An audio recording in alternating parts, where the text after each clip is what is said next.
Dodgers go to a six-man rotation for the new season coming up. Answering the burning question, the long-term value of Yamamoto, was it worth the big money spent on him? And who's the better pickup for the Dodgers? Is it going to be Burns or is it going to be Max Fried? What is that? Who do you go with on this one? That and more. This is Dodgers Digest. Brad J with you and getting right down to business with the dealio here. Dodgers go to a six-man rotation, or that's the big talk right now, is to go to a six-man rotation to favor Yamamoto. Now, why would you just favor one pitcher? Well, you're not really just favoring one pitcher if you go to a six-man rotation, because Yamamoto, he's used to pitching once a week. Shohei, he's used to pitching once a week. And if they do get Sasaki, he's used to pitching once a week. So that hence would be the six-man rotation. Who are the other guys? I just think you could have three of them, three Japanese pitchers out of the six. What's going to happen with Gonsolin when he comes back? How about Tyler? And then Dustin May. That's kind of, you got to wonder about Dustin May. Where is he going to go when all this goes down? Does Dustin May go to the bullpen? And then the Walker Buehler deal. Are we signing Walker? Flaherty? What's going on that too as well? A lot of questions need to be answered.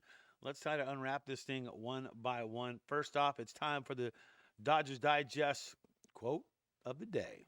And today's quote of the day goes to us from the GM of the Dodgers, talking about the six-man rotation. So it's official, like a referee's whistle. Dodgers GM had said last week it's a fair bet that LA would go with a six-man rotation. And once again, this is because of the pitching schedule that Yamamoto, Shohei, and even Sasaki, if he lands on the team, are used to. They're once-a-week pitchers. The six-man rotation would make sense because there is one day off in that mix. So that makes complete sense with that. But you're going to need more pitchers to be able to go that, and that's to be able to pull this off. And that's what the Dodgers GM, Brandon, had to say about the Dodgers and going with that six-man rotation. Are you down with that? Let's hear the comments below. And who would be the other guys? Okay, so if you get Sasaki and you have Yamamoto and Shohei starts pitching, okay, there's three. Tyler, okay, last time you got there's four. So where are you coming with? Is Gonsolin, he's going to be ready to go? There would be five. Does Walker Buehler get on the team? That would be six. Does Flaherty say goodbye? Yes, he says goodbye. But how about, we're not even talking about Burns and Fried yet.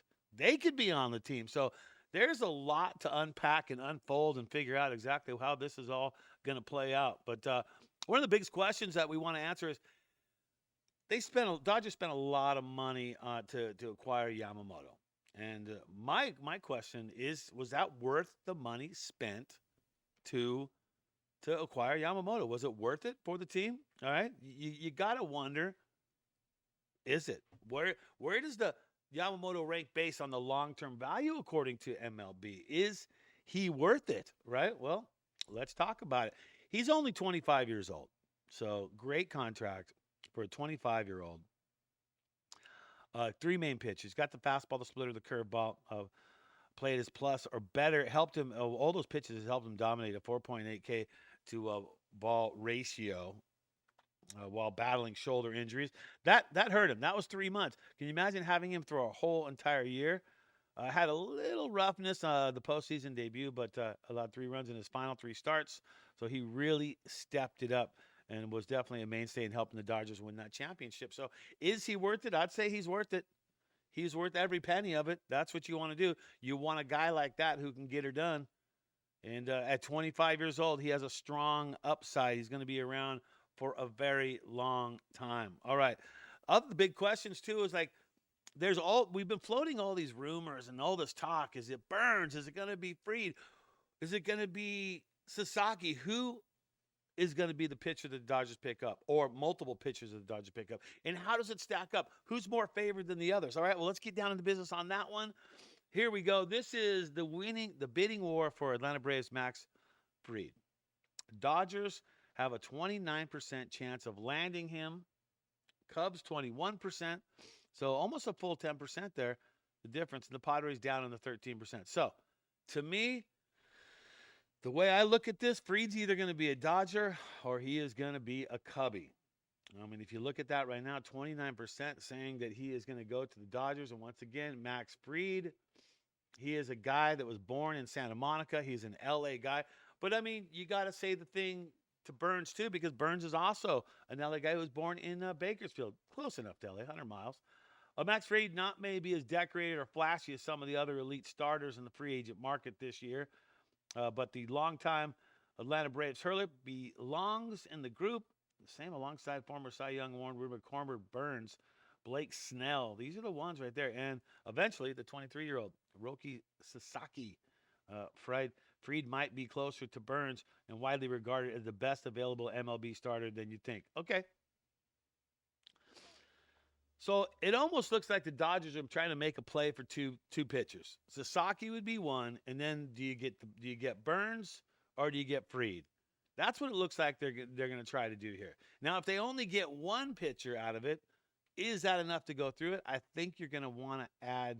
Obviously, if you could get Buehler to sign, and then let's say you get Burns or Fried over, and you don't get Sasaki, you got the makings of a 6-man rotation. So that's something that could do. Let's talk about Burns for just a second. There's no denying Burns has reached a higher career apex than Fried. He won the National League Cy Young Award in 21, reaching a 200-strike plateau 3 times. But his strikeouts, hold up now, his strikeouts have tapered off a bit. They've come down. He's come back down to earth. Fried's high in careers Ks was 173, also proven to be more durable, throwing 816 innings. And you know what?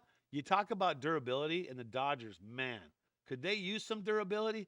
They sure the heck could use some durability. We get a lot of guys getting hurt, and seeing that he could pitch 816 innings, that's good. Fried's 659 since the beginning of 2020. That said, the two have been strikingly similar in performance over the past 5 years.